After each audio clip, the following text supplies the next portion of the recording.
Prior to your foundation, you should always apply a face primer. Face primers create a smooth surface on your skin, so your foundation will go on easily and make them last a lot longer, working almost like a magnet. I'm using tinted primer, which has the added benefit of SPF 20 sunscreen with a tinted formula for an extra boost of coverage, which also allows you to use less foundation. When you apply your primer, focus on the T-zone and blend outwards. I like to use my fingers to blend it in rather than a brush or a sponge.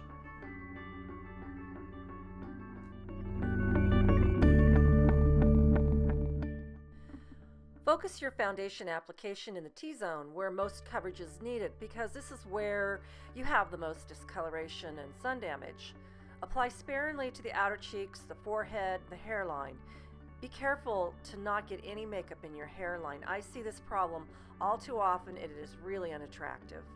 Foundation should truly only be applied where you need it. So also, do you notice how this shade I'm using on Colleen has a yellow tone to it?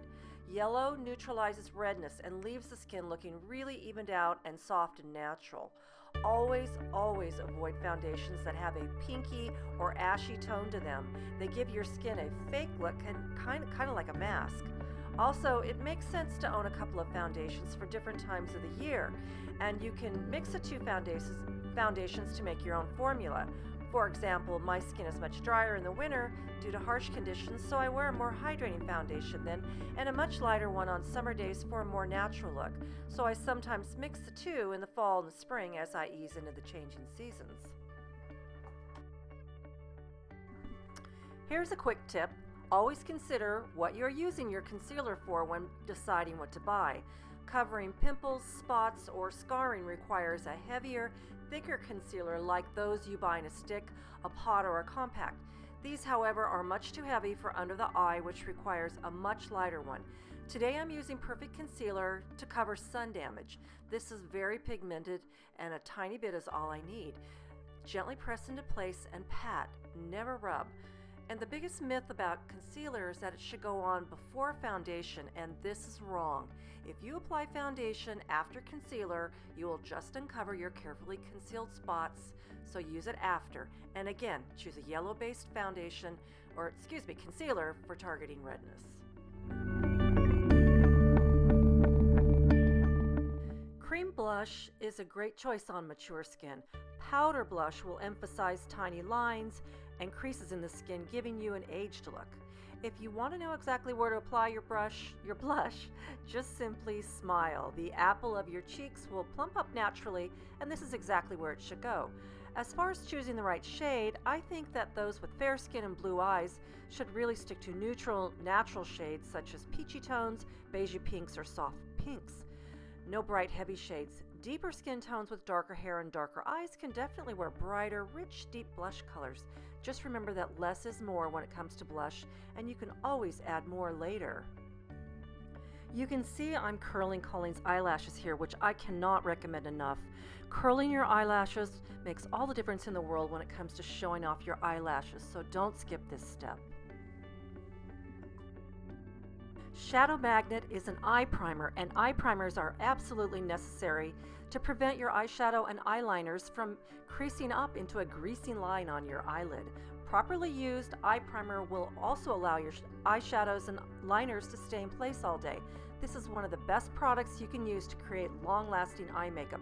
It will also cover all those little tiny red and purple veins on your eyelids or lighten up darker eyelids, which is a real problem for some people. Here I'm using a base shadow over my primer, which will create a dry powdery base so that any deeper shades of shadow will glide super easily over your eyelid for a really blended look. I'm using a very light matte shade that coordinates with Colleen's fair skin. Now if you try to apply any deep tones of shadow right onto your eyelid without a base shadow, the natural oils on your eyelid will make a really blotchy, unblended mess.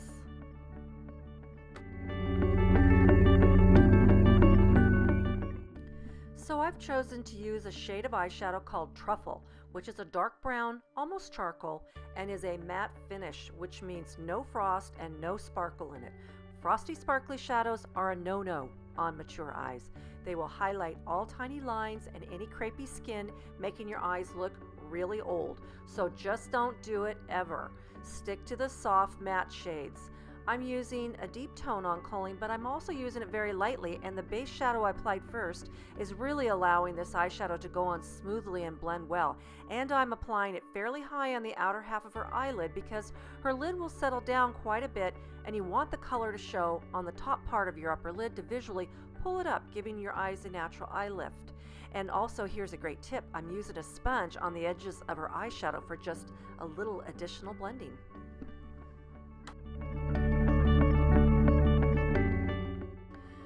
I'm using Luxe Cream Liner, which is a beautiful creamy liner with a synthetic angle brush, which is perfect for this eyeliner. And the shade I'm using is Mahogany, which is a dark brown, but not quite black, which is a little too harsh. This eyeliner really is easy to use and goes on super smooth.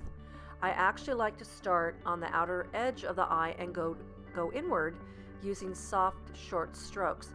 Then I turn the brush around at the inside corner and go outwards towards the outer edge to connect the two lines.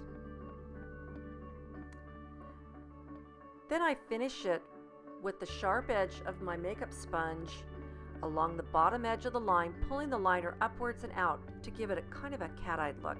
Then a little trick I like to use, I go back over my eyeliner with just a little bit of eyeshadow to give it a softer look.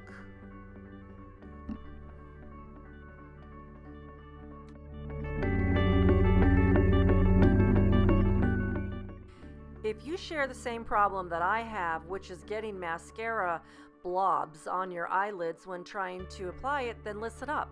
Lash thickener is a product that is like mascara, only it goes on white and dries clear, and it thickens your lashes and clumps them slightly. It dries quickly, so you can actually apply several coats. So when you go to apply your mascara on after, you only need one coat, lessening the problem of getting mascara all over and under your eyelids. This product is a total lifesaver, as it really helps take the frustration out of applying makeup, especially when you can't see as well as you used to.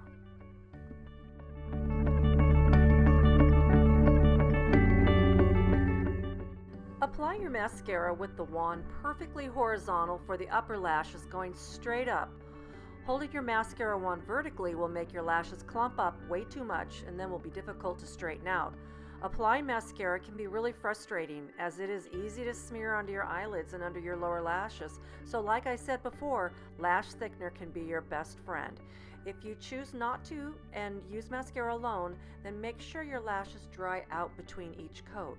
And on your lower lashes, hold the brush vertically using only the tip of the wand. And this is the best way to coat the lashes, as you are less likely to smear mascara under your eyelashes.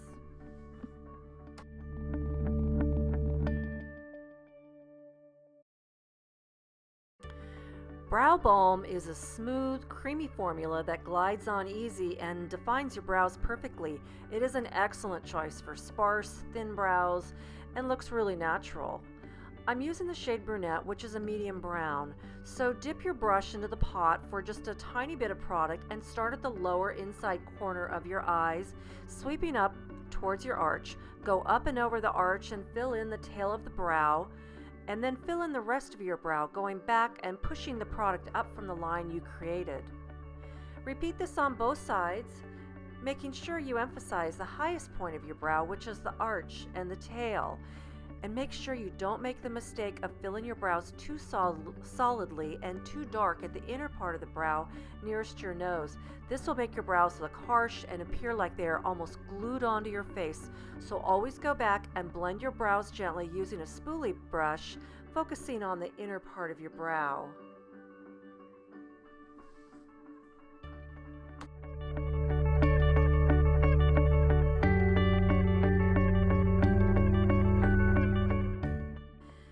So I've purposely left under eye concealer to be the last step in this application of the eye area.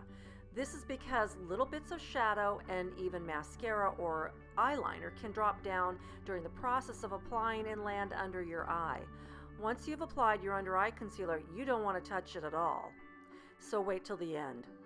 Illuminating concealer has its own brush that you can use instead of the separate brush that I'm using here. Just brush the product into place and use your fingers to gently press it in.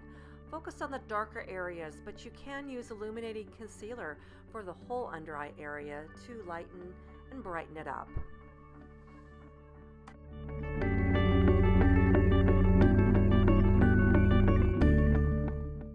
Lipsticks and lip glosses feathering up into tiny lines around your mouth is really a big problem for a lot of ladies. Lip primers can be really helpful here and also help to lengthen the wear of your lip color. Pro Lip Primer is a rather waxy formula, so it fills those little lines really well, blocking any feathering from happening. So just put a little of the primer on your fingers and spread it across your lips, focusing on the edges. And don't be afraid to go slightly outside of your lip line too.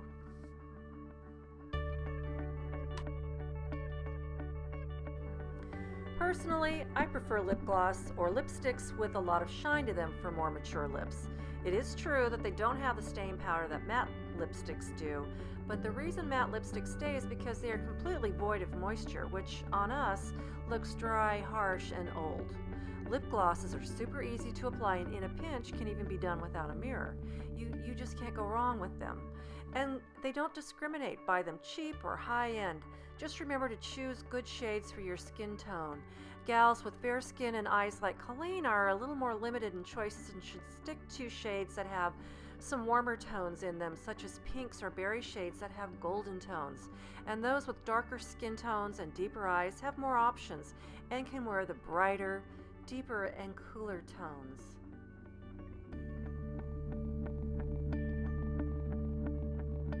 I think she looks gorgeous.